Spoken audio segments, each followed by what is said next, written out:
राजा के honeymoon murder case में एक और नया एंगल सामने आ रहा है। क्या सोनम ने मंगल दोष के चक्कर में पति राजा की बलि चढ़ा दी?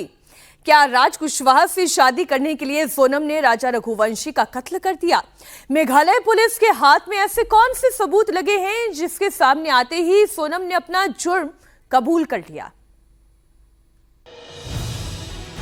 क्या सोनम ने मंगल दोष के चक्कर में पति राजा रघुवंशी को मरवा दिया?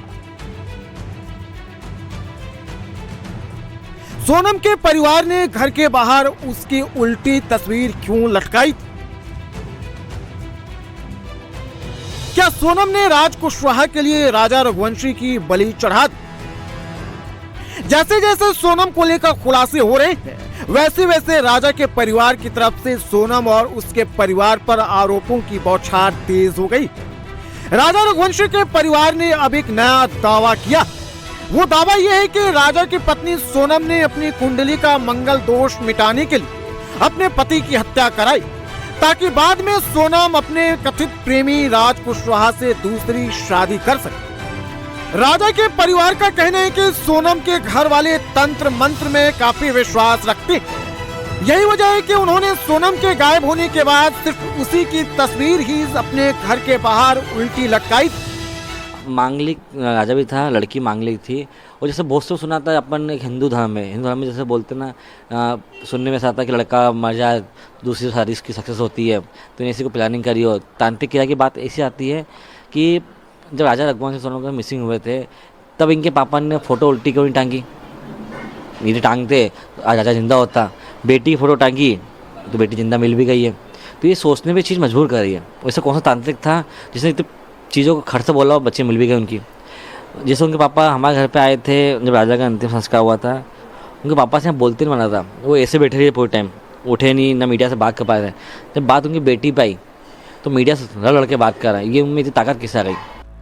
राजा रघुवंशी का परिवार इस वक्त डबल सदमे में है। एक तो बेटे की मौत, दूसरा उसके मर्डर में बहू का हाथ। ऐसे में यह परिवार जो दावा कर रहा है उसकी तस्दीक पुलिस ही कर सकती है। वहीं राज कुशवाहा के परिवार को अभी भी यही लग रहा है कि उसे फंसाया जा रहा है। इंसान की जान चली गई जिन्होंने कुछ भी नहीं किया था, और हमारे भाई के अलावा हमारे पास कोई भी नहीं है। बस हम चाहते हैं कि अगर उसने कुछ नहीं किया, उसने कुछ किया भी नहीं है, क्योंकि जब ऐसा सब कुछ हुआ भैया तो इंदौर में थे, तो वो ऐसा कैसे कर सकते हैं हम नहीं जानते। क्योंकि यही सब घटना के टाइम भैया इंदौर में थे, उनने कुछ नहीं किया। बस उनको इंसाफ मिले और वो छूट के आ जाए।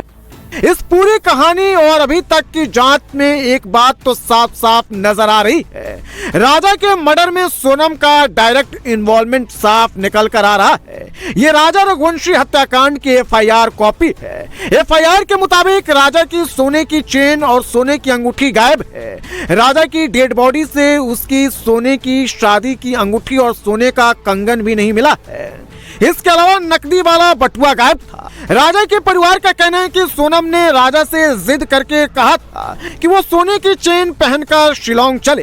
हालांकि राजा की मां मना कर रही थी, लेकिन राजा ने सोनम की बात मानी। राजा पहले पहुंच गया था एयरपोर्ट पे, तो उसने फोटो डाली खींच के। तो मैंने बोला कि बेटा गले में चेन क्यों पहन के गए? तो बोले मम्मी सोनम ने बोला था। तो मैंने कहा सोनम आ गई क्या? तो उसने बोला कि अभी तक तुम्हारी बहू नहीं आई, देखो इंतजार करवा रही मेरे को। फिर मैंने सोनम को फ़ोन लगाया था कि तुम अभी तक पहुँचे क्यों नहीं? तो उन्होंने बोला कि बस मैं निकल ही रही मम्मी, बस मैं निकल ही रही। तो उसको मैंने कि तुम 5 बजे से क्यों परेशान कर रही थी कि जल्दी उठो जल्दी उठो? तो बोले वो सो के उठते नहीं। और उसको बताया गया था कि 8 बजे की फ्लाइट है और फ्लाइट 9 बजे की थी।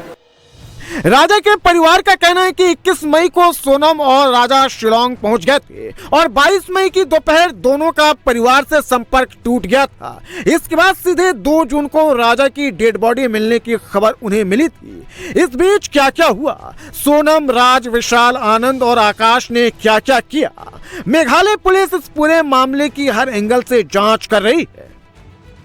अभी तक की जांच में मेघालय पुलिस को हत्या में इस्तेमाल हथियार, क्राइम के समय विशाल ने जो जैकेट और सोनम ने जो रेनकोट पहनी वो मिल चुकी है।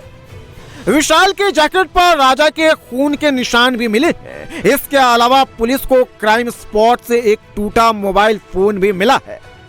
गुवाहाटी एयरपोर्ट से शिलोंग पहुंचने के बाद राजा रघुवंशी और उनके पत्नी सोनम इसी होटल पे ठहरे थे जो बालाजी गेस्ट हाउस इसका नाम है, और इसी गेस्ट हाउस में एक रात वो रुके हुए थे, और इसी गेस्ट हाउस यानी कि 21 तारीख रात को वो इसी गेस्ट हाउस में रुके हुए थे। हालांकि यहाँ का जो मैनेजर है वो बात करने से इनकार कर रहा है, क्योंकि क्या उनका एंट्री वगैरह जो था, क्या एंट्री किया गया था खाते में, ये सारे सवाल फिलहाल पैदा हो रहा है। और इसके साथ साथ पुलिस भी इस बात को जांच कर रही है कि सोनम और उनके पति राजा रघुवंशी कहाँ रुके थे, क्योंकि पहले शिलोंग पहुंचने के बाद 21 तारीख को इसी बालाजी गेस्ट हाउस पे रुके हुए थे पति और पत्नी। यहाँ का जो मैनेजर है फिलहाल तो बात करने से इनकार कर रहा है, लेकिन इसी सूत्रों के हवाले से मिली खबर के अनुसार इसी बालाजी गेस्ट हाउस पर सोनम और राजा रघुवंशी 21 तारीख रात को रुके थे।